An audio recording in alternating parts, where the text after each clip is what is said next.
Hola. Hola, buenas tardes a todo el mundo.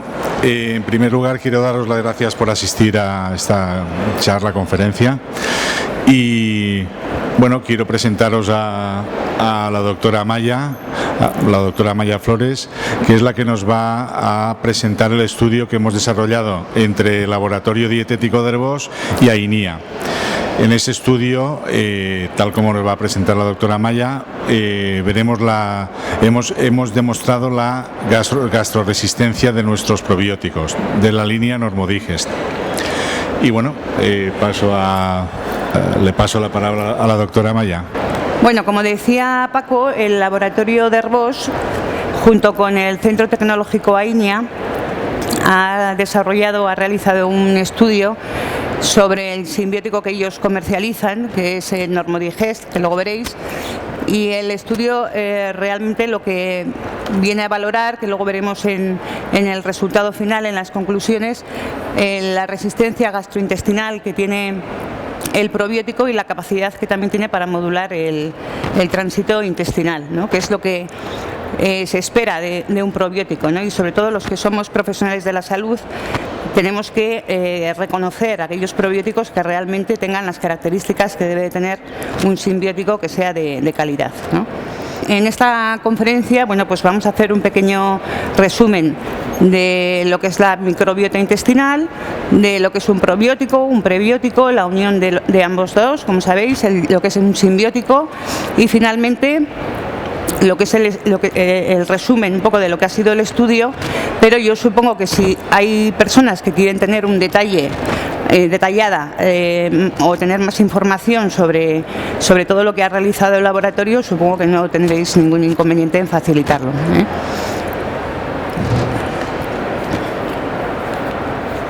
Bueno, el estudio en principio se justifica por, como decía, en colaboración con el Centro Tecnológico AINIA, para conocer la actividad del probiótico, la actividad del simbiótico que comercializa de Arbós, que se llama Normodigest. Y ahora vamos a pasar a valorar lo que es la microbiota intestinal.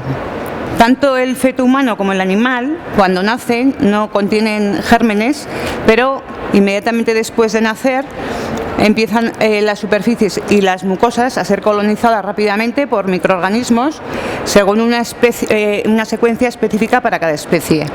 La duración de ese proceso varía según la especie y en el ser humano se necesitan entre 6 y 12 meses para que se instale una microbiota que es similar a lo que tiene a la que tiene un adulto. En un ser humano adulto ya hay aproximadamente 100 trillones de microorganismos, de 800 a 1000 especies diferentes. Esa microbiota pesa alrededor de 1,2 kilos y tiene una actividad metabólica global muy similar a la del hígado. Y este es un aspecto muy importante a tener en cuenta sobre la importancia que tiene la microbiota intestinal. Esto significa que la microbiota se comportaría como un órgano responsable del desarrollo, del desempeño de muchas funciones benéficas para el organismo. El ecosistema intestinal estaría formado por la microbiota, por una mucosa que ocupa 300 metros cuadrados y un sistema inmunológico que supone entre un 60 y un 70% de las células inmunocompetentes. La composición, tanto cuantitativa como cualitativa de la microbiota, va a depender de la especie animal, pero también va a depender del sitio anatómico, que ahora veremos en una imagen, cómo lógicamente hay más cantidad de microbiota en la parte baja del intestino que en la parte alta, por la putrefacción lógica que se produce más en el colon. En el ser humano habría 10 elevado a 14 bacterias, que como decía antes supone entre 1 y 2 kilos, que corresponde al 40% del peso fecal, y hay entre 800 y 1000 especies bacterianas. Las principales especies del género serían los lactobacilos, bifidobacterias y streptococo. Y como veis en la imagen, pues lógicamente hay menos proporción de bacterias intestinales en la parte alta que en la parte baja. Conforme vamos bajando al colon descendente, pues lógicamente hay más cantidad de bacterias intestinales.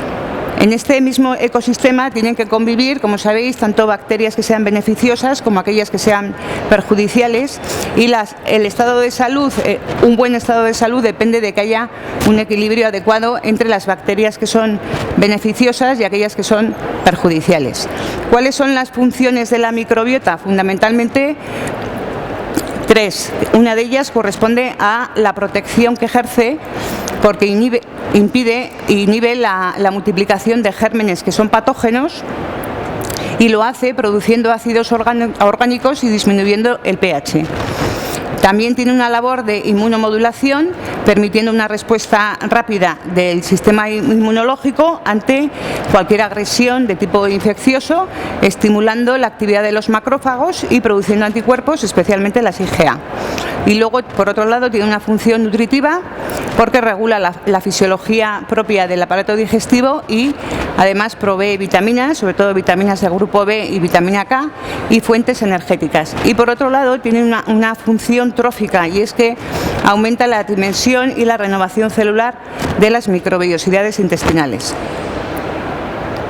Hay muchos factores que pueden alterar el retraso en la implantación de la flora intestinal o alterar las funciones de la propia microbiota, ¿no? En niños, por ejemplo, en los estudios realizados en niños que han nacido por parto vía vaginal y por parto vía cesárea, lo que se ha visto es que en los que han nacido por vía cesárea, la colonización por bifidobacterias y bacteroides empieza más tarde. Y hay además una disminución en la diversidad de especies.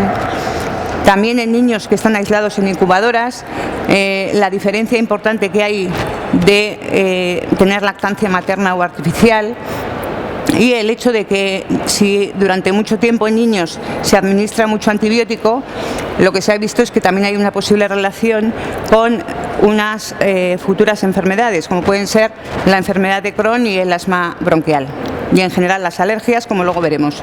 En adultos también el uso de antibióticos en momentos de debilidad del sistema inmunológico, cuando hay alteraciones en la velocidad del tránsito, la edad, que también influye sobre todo en la cantidad y en la diversidad de especies, sobre todo del género del Bifidobacterium. Cuando se hacen cambios alimenticios muy drásticos, esto también repercute en la microbiota intestinal, y desde luego el estrés. Aquí vemos cómo hay una variación a lo largo de los años, desde que nacemos hasta que ya nos hacemos viejecitos, en cuanto a la cantidad de bacterias que hay a nivel intestinal, y desde luego las que más descienden ya en la vejez son el grupo de las bifidobacterias. Los antibióticos, como sabéis, tienen un efecto directo sobre la microbiota intestinal, y lo hacen de dos maneras. Afectan, por un lado, a la mucosa del intestino, y por otro lado destruyen la flora bacteriana. Al destruir la flora bacteriana hay un mayor desarrollo de cándidas, y eso provoca alteraciones en la permeabilidad intestinal. Junto con esa alteración de la mucosa, hace que por esa alteración en la permeabilidad pasen a la sangre moléculas y microorganismos que no deben de pasar, y esto hace que los leucocitos, que son las células de la serie blanca que aumentan cuando hay un proceso inflamatorio, provoquen a distancia inflamación en los tejidos, y si hay inflamación hay más tendencia a infecciones de tipo bacteriano. Esto lleva desde la medicina oficial a dar otra vez antibióticos. Entonces se crea un círculo vicioso que va cronificando muchas veces un montón de patologías. Y esa alteración en la permeabilidad intestinal la tenemos que tener en cuenta, sobre todo porque está provocada por muchos aspectos. Aparte de los antibióticos, muchas infecciones a nivel intestinal, producidas por distintos microorganismos, atacan la pared, provocan inflamación, destruyen la flora y también impiden que se produzcan vitaminas, sobre todo aquellas que dependen de la microbiota, ¿no? También cuando hay intolerancias alimentarias, porque se producen toxinas a nivel intestinal que irritan, inflaman la pared del intestino, y desde luego las alergias, ¿no? Sobre todo la alergia al gluten y la alergia a los lácteos, que también alteran esa permeabilidad.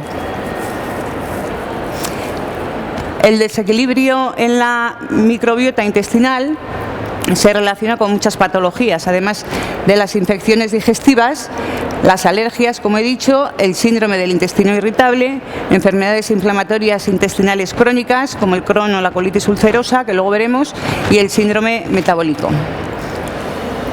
Y mención especial, que muchos ya conoceréis, la relación que existe entre todo el tracto digestivo y el sistema nervioso. Por eso ahora, en los últimos años, cada vez se habla más del sistema nervioso entérico y el sistema nervioso intestinal. Es lo que se conoce como el segundo cerebro. ¿Por qué? Pues porque el tubo digestivo, lo mismo que la médula espinal, contiene cerca de 100 millones de neuronas. Y para su funcionamiento el tubo digestivo fabrica 20 neurotransmisores. Del 90 al 95% de la serotonina se produce en el tracto digestivo y la serotonina sabemos que aumenta los movimientos intestinales y acelera el tránsito. Por tanto, los problemas que se producen a nivel psicoemocional van a afectar al sistema digestivo y las patologías, a su vez digestivas, afectarán también al humor, al comportamiento y a los pensamientos. De ahí la importancia que tiene el tener una buena microbiota intestinal.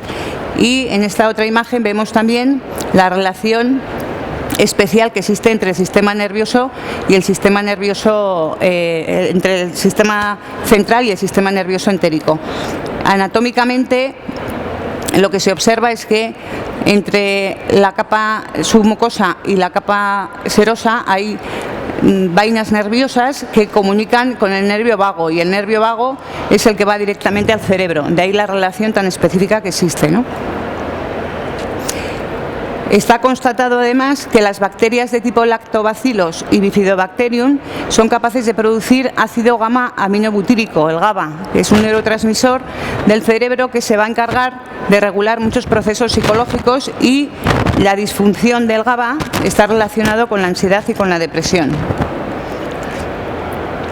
Mecanismos por los cuales la microbiota puede alterar las funciones del sistema nervioso central. Pues por un lado alterando la permeabilidad intestinal, como decíamos antes.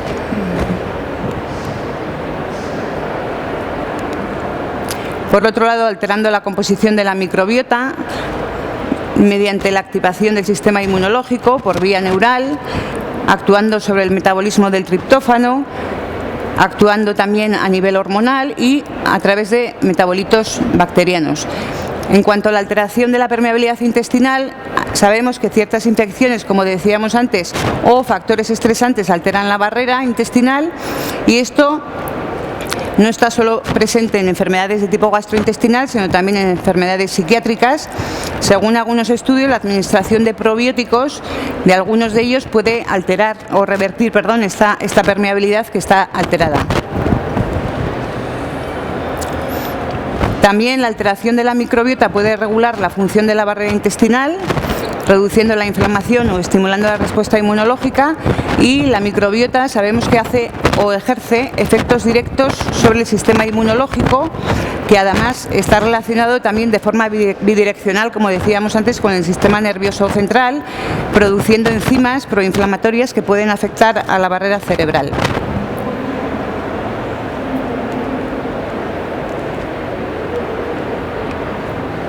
Por vía neural, a través del nervio vago, como decía antes, y también la microbiota puede alterar la concentración de la quinureinina, que es un precursor del triptófano aminoácido necesario para que se pueda sintetizar la serotonina. También, como decía antes, la microbiota puede estimular la producción de péptidos hormonales a nivel digestivo, y también los metabolitos bacterianos que pueden atravesar la barrera gastrointestinal e interaccionar con las células neuronales, estimulando al sistema nervioso central. Bueno, teniendo en cuenta las funciones importantes que tiene la microbiota, vamos a ver lo que es un probiótico y lo que es un prebiótico. En principio, los probióticos sabemos que son microorganismos vivos que se administran en dosis adecuadas y que confieren un beneficio de salud al receptor.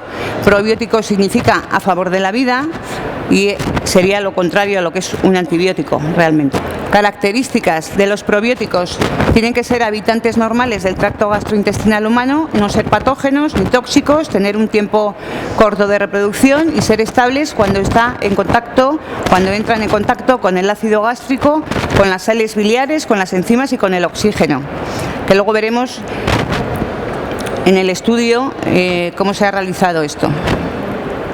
Tienen que disponer de habilidad para adherirse a la mucosa intestinal, tienen que poseer potencial para colonizar el tracto gastrointestinal y tienen que producir sustancias antimicrobianas para normalizar la flora del tracto gastrointestinal y suprimir el crecimiento de gérmenes patógenos, ¿no?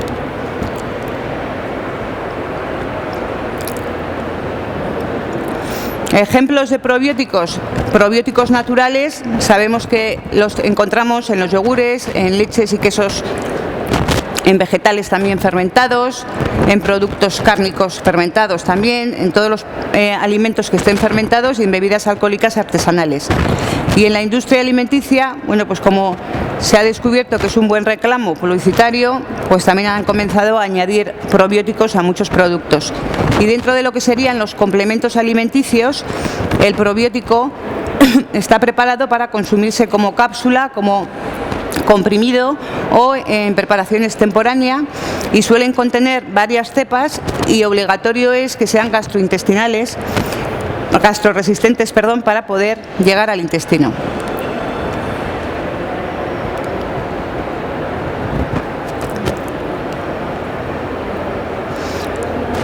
Los probióticos influyen positivamente en los síntomas relacionados con la intolerancia a la lactosa, disminuyen los niveles de colesterol en sangre, producen vitaminas del grupo B, como decía antes, actúan como inmunomoduladores, inhiben el crecimiento de patógenos potenciales, restablecen la flora intestinal cuando se están tomando antibióticos. A nivel digestivo, los probióticos ayudan a controlar las diarreas, tienen actividad frente al Helicobacter pylori, son indispensables en enfermedades como el Crohn o la colitis ulcerosa y en el colon irritable, en muchos procesos degenerativos, en el estreñimiento, en procesos a nivel inmunológico, tanto cuando hay inmunodeficiencias como cuando hay infecciones, en alergias, en intolerancias alimentarias, en enfermedades cardiovasculares, en alteraciones, en problemas infecciosos a nivel del tracto genitourinario, en problemas de piel y también, como decíamos antes, a nivel de sistema nervioso, en problemas de tipo, sobre todo, más emocional, ¿no?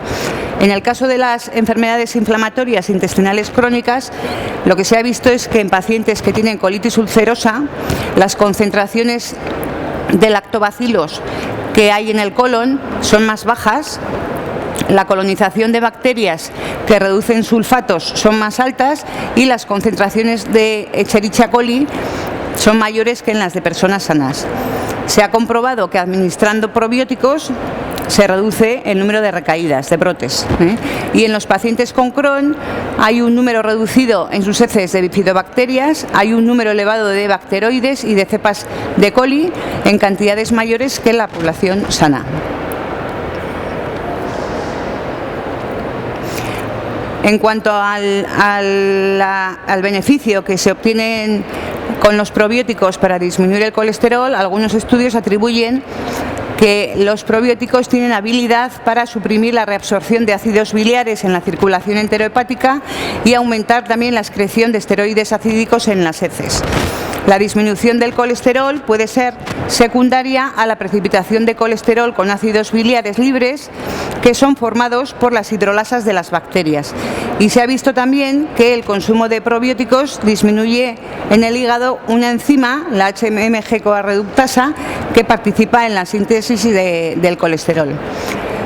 También, en cuanto a las alergias, los probióticos pueden aumentar el sistema inmunológico de la leche materna y disminuir la sensibilidad a las alergias en niños, mejor dicho, durante el embarazo, durante las 4 semanas, el último mes antes de dar a luz y luego, una vez que han nacido, hasta los 3 meses de edad, se recomienda tomar probióticos porque eso incrementa la capacidad inmunológica del niño. Y lo que se ha visto es que hay un aumento en la concentración del factor transformante del crecimiento beta 2 presente en la leche y además disminuye el desarrollo de dermatitis atópica. Por lo tanto, a las embarazadas habría que darles esos probióticos ya desde el último mes del embarazo.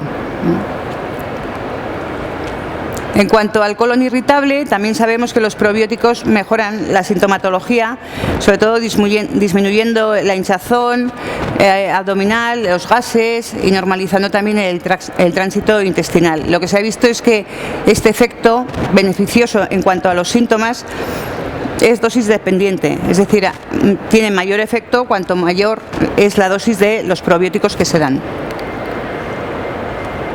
En cuanto a las infecciones, en el caso del Helicobacter pylori, que es una bacteria gram negativa involucrada en el desarrollo de las úlceras de estómago y de duodeno, y además es un factor posible de riesgo de cáncer de estómago, lo que se ha visto en estudios in vitro y en animales es que los probióticos afectan negativamente al crecimiento de la bacteria, inhiben la adherencia a los receptores glicolípidos y disminuyen la actividad de la enzima ureasa, que es necesaria para que sobreviva la bacteria en el medio ácido del estómago.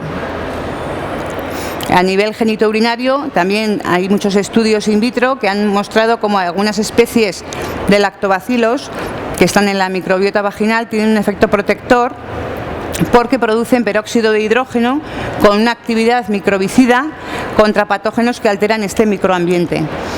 El bajo número o la ausencia de estas bacterias se asocia a un aumento en la colonización de Escherichia coli y de bacilos gram negativos anaerobios que se asocian lógicamente a vaginitis, ¿no? A vaginitis bacteriana. Un prebiótico, bueno, pues el prebiótico es muy importante también que esté presente en un suplemento en el que tenemos que tener una concentración adecuada de probióticos, porque los prebióticos colaboran en que haya una mejor absorción de los probióticos. Los prebióticos son hidratos de carbono no digeribles que estimulan el crecimiento y la actividad de bifidobacterias y de lactobacilos, que son las bacterias que sabemos que son beneficiosas para la flora intestinal. Están formados por fibras solubles, que son pectinas, productos lactofermentados y fructooligosacáridos vegetales. Estos fructooligosacáridos se encuentran en muchos vegetales como el espárrago, la cebolla, el puerro, el ajo, la alcachofa y la raíz de achicoria. Precisamente de la raíz de achicoria se obtiene la inulina, que se utiliza en muchos también preparados probióticos, y también se encuentran estos fructooligosacáridos en algunas plantas medicinales como la bardana o el diente de león. Dentro de los efectos fisiológicos de los prebióticos estaría que aumenta el número de bacterias en el colon, que aumentan la absorción del calcio y del peso fecal, acortan la duración del tracto gastrointestinal y reducen los niveles de lípidos en sangre. El simbiótico sería aquel alimento que, además de contener probióticos, también contiene prebióticos y en el que todos ellos son capaces de ejercer sus acciones fisiológicas por separado.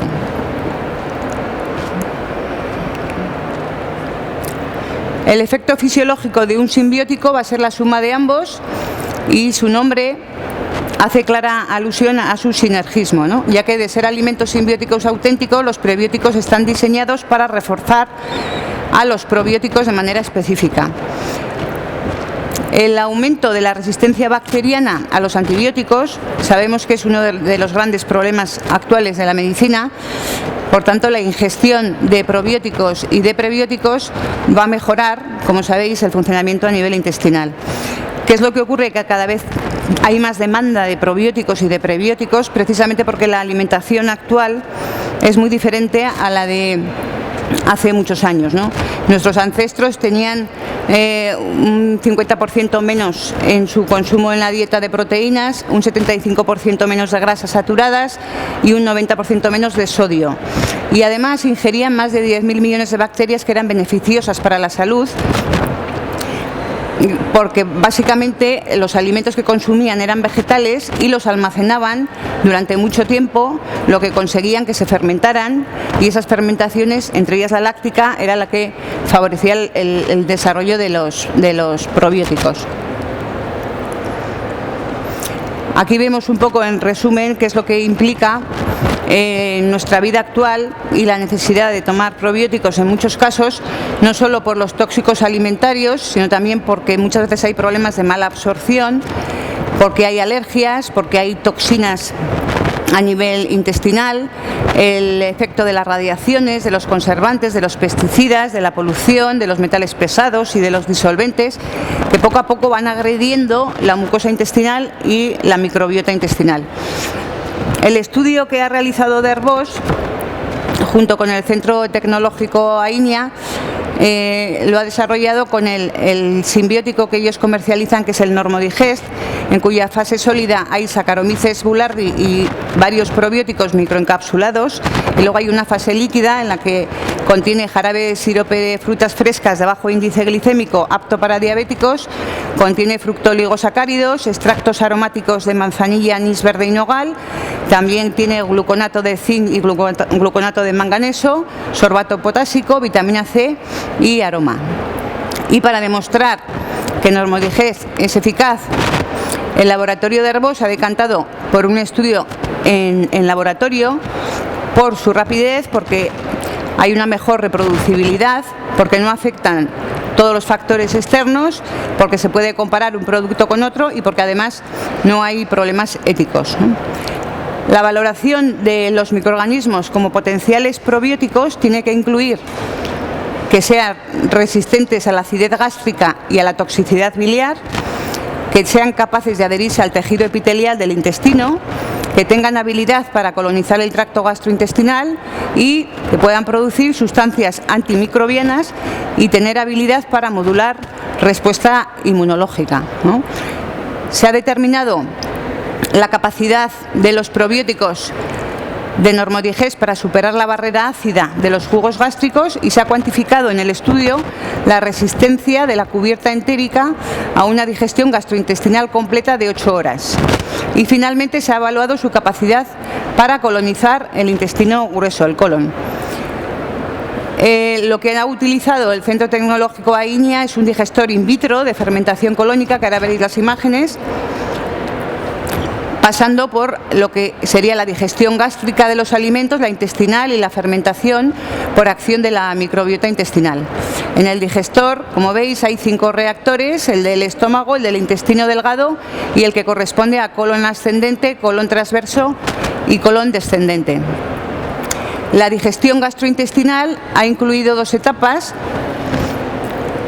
En la gástrica, de 2 horas de duración, con un tratamiento enzimático, con pepsina y con un pH ácido, y la digestión intestinal de 6 horas de duración con enzimas pancreáticas e intestinales a pH neutro.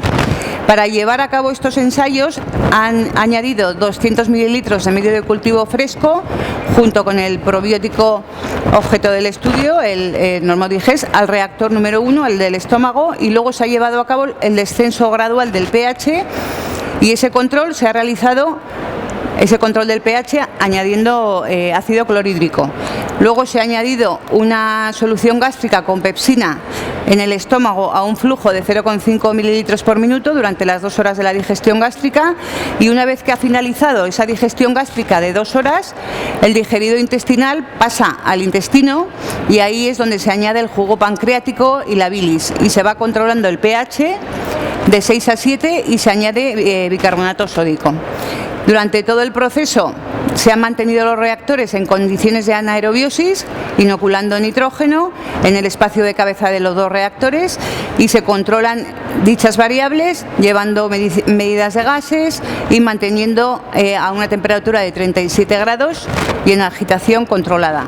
Aquí en el esquema veis en el reactor 1, que sería el estómago, como se ha ido controlando el pH entre 2 y 1,7, añadiendo ácido clorhídrico, añadiendo pepsina y los 200 mililitros del medio de cultivo. En el intestino, como decía antes, durante 6 horas, y luego a lo largo de todo el colon durante 76 horas. Los reactores del colon se inoculan con una solución fecal al 20% de bacterias de muestras fecales de voluntarios adultos sanos, población microbiana que se asemeja a la que se encuentra en el tracto gastrointestinal humano.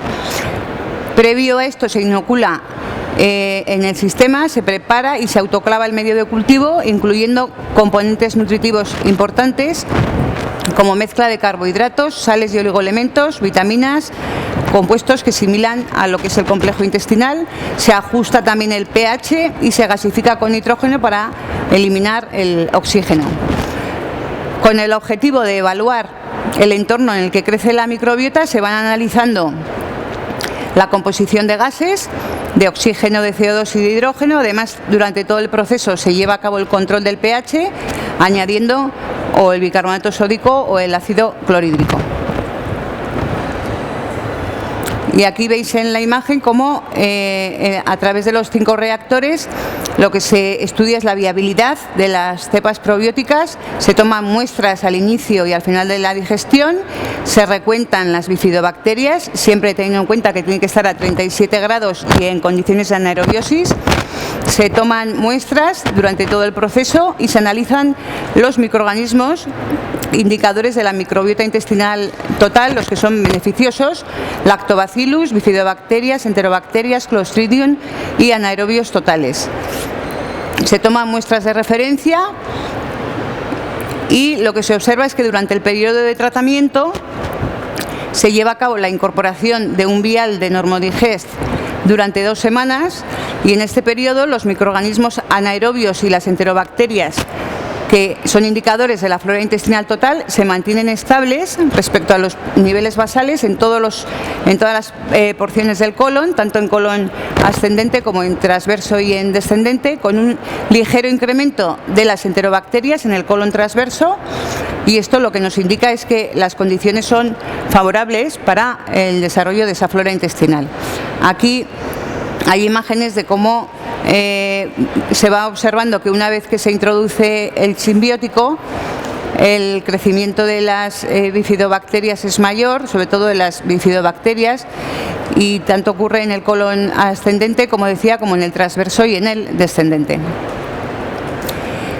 Si en los 3 tramos del colon se analiza el desarrollo de las bacterias lácticas de los géneros Bifidobacterium y Lactobacillus asociados con la flora intestinal, por su capacidad de fermentación y por la producción de ácidos grasos de cadena corta, se detecta que hay un incremento en los niveles de bifidobacterias y de lactobacilos en las 3 porciones del colon, que superan los 2 ciclos logarítmicos en el caso de las bifidobacterias y que llega a incrementarse más de 3 en el caso de lactobacilos.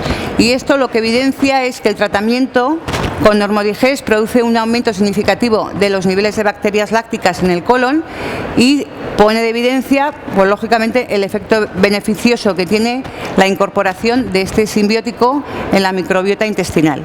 Y ya para terminar, las conclusiones a las que llega el estudio son que tras el proceso de digestión las bifidobacterias tienen una elevada viabilidad, y tras la fermentación colónica se detecta un incremento importante de niveles de bifidobacterias y de lactobacilos, como decía antes, lo que explica cómo la incorporación diaria del simbiótico tiene una notable influencia positiva en el estado de salud y desde luego en la microbiota. Espero que no haya sido muy aburrido, ¿eh? Que ha sido bien documentado.